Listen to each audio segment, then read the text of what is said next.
Baik, Assalamualaikum warahmatullahi wabarakatuh. Perkenalkan, saya Egy Prayoga dengan NPM B1A022176. Di sini saya akan menjelaskan materi mengenai patologi sosial. Selanjutnya, saya akan menjelaskan langsung. Baik, langsung saja saya akan menjelaskan mengenai patologi.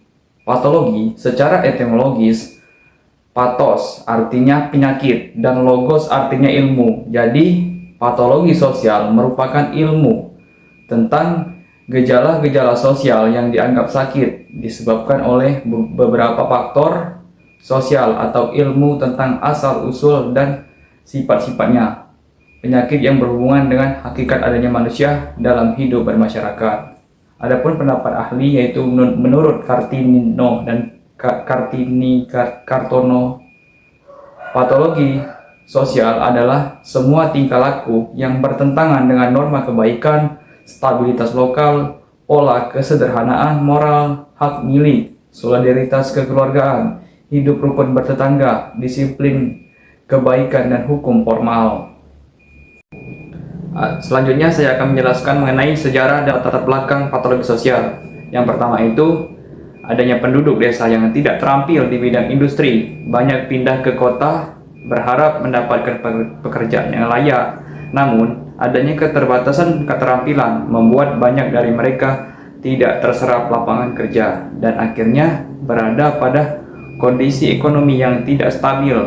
Yang kedua itu, jumlah pengangguran di kota meningkat karena arus urbanisasi tidak sebanding dengan ketersediaan lapangan pekerjaan. Persaingan kerja yang sangat ketat menimbulkan tekanan sosial dan munculnya kelompok masyarakat marginal. Yang ketiga itu, di mana pengusaha cenderung memilih tenaga kerja perempuan dan anak-anak karena upah mereka lebih rendah. Hal ini mengurangi peluang kerja bagi laki-laki dewasa dan memperbesar angka tingkat pengangguran serta ketimpangan sosial dalam masyarakat. Adapun dampaknya yaitu sebagai berikut terhadap masalah kemasyarakatan, di mana kondisi tersebut memicu masalah sosial seperti meningkatnya kriminalitas dan kekerasan, tekanan ekonomi, persaingan hidup yang keras, serta ketimpangan sosial membuat masyarakat rentan melakukan perbuatan atau tindakan yang menyimpang atau tindakan kriminal sebagai upaya.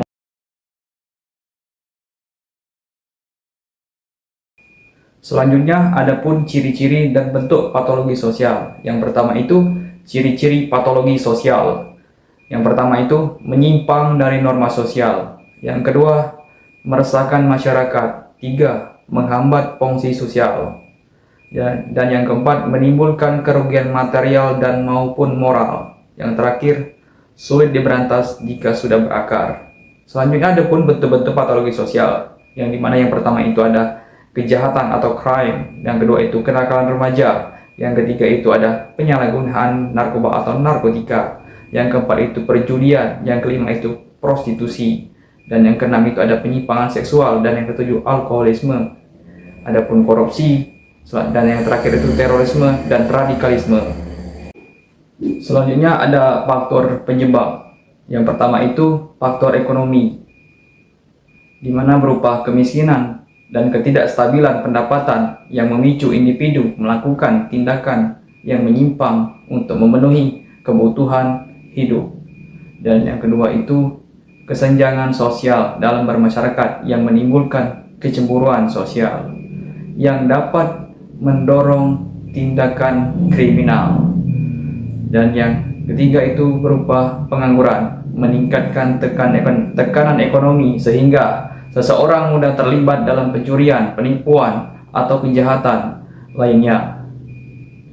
Dan yang kedua itu ada faktor keluarga yang berupa kurangnya perhatian orang tua, baik karena sibuk bekerja maupun pola asuh yang tidak konsisten, serta kekerasan dalam rumah tangga atau KDRT yang menimbulkan trauma dan mendorong perilaku agresif. Dan yang ketiga itu ada perceraian atau disharmoni keluarga yang menyebabkan anak kehilangan kontrol dan bimbingan moral kepada orang tuanya, yang itu dimana keluarga dengan riwayat kriminal dapat menjadi tempat belajar perilaku menyimpang. Yang ketiga itu ada faktor lingkungan yang berupa pergaulan dengan kelompok negatif atau geng yang mendorong tindakan kriminalitas untuk melakukan kejahatan sebagai bentuk solidaritas kelompok, yang dimana lingkungan rawan kriminal yang menormalisasi tindakan menyimpang, serta lemahnya kontrol sosial masyarakat seperti tokoh masyarakat atau lembaga adat yang tidak berjalan optimal. Dan selanjutnya itu ada pengaruh media negatif seperti konten kekerasan yang dapat ditiru oleh individu. Dan yang keempat itu ada faktor psikologis, di mana adanya gangguan mental atau emosional seperti impulsif, depresi, dan gangguan kepribadian antisosial. Dan juga trauma masa kecil, misalnya kekerasan atau pelecehan yang mempengaruhi perkembangan perilaku. Dan juga adapun stres berat dan ketidakmampuan mengatasi masalah secara sehat, maladaptif atau maladaptive coping. Yang kelima itu ada faktor pendidikan dan pengetahuan. Rendahnya tingkat pendidikan menyebabkan kurangnya pemahaman mengenai norma hukum dan sosial, serta minimnya pendidikan karakter yang seharusnya menjadi landasan moral dan etika, dan juga kurangnya kesempatan pelatihan atau keterampilan kerja membuat individu lebih mudah tergoda untuk melakukan kejahatan-kejahatan. Yang keenam, adapun faktor penegakan hukum, yang dimana lemahnya penegakan hukum sehingga pelaku tidak merasa jerah untuk melakukan kejahatan. Dan juga korupsi atau penyalahgunaan wewenang yang memberi contoh buruk bagi masyarakat, serta kurangnya fasilitas dan pengawasan aparat sehingga kriminalitas lebih mudah terjadi. Selanjutnya, adapun dampak dari patologi sosial, yaitu yang pertama, merugikan individu, baik pelaku maupun korban dari segi fisik, mental, dan ekonomi. Yang kedua itu merugikan masyarakat seperti meningkatnya rasa takut bagi masyarakat, keresahan, dan ketidakpercayaan terhadap lingkungan sekitar. Selanjutnya, adapun dampaknya menimbulkan disorganisasi sosial karena norma tidak lagi berfungsi dan kontrol sosial melemah. Dan dampak yang ketiga itu memicu stigma dan penolakan masyarakat karena perilaku yang menyimpang dianggap sebagai penyakit sosial, serta merosotnya moral dan nilai sosial yang mengancam ketertiban masyarakat atau ketertiban umum, di mana beban hukum dan sosial.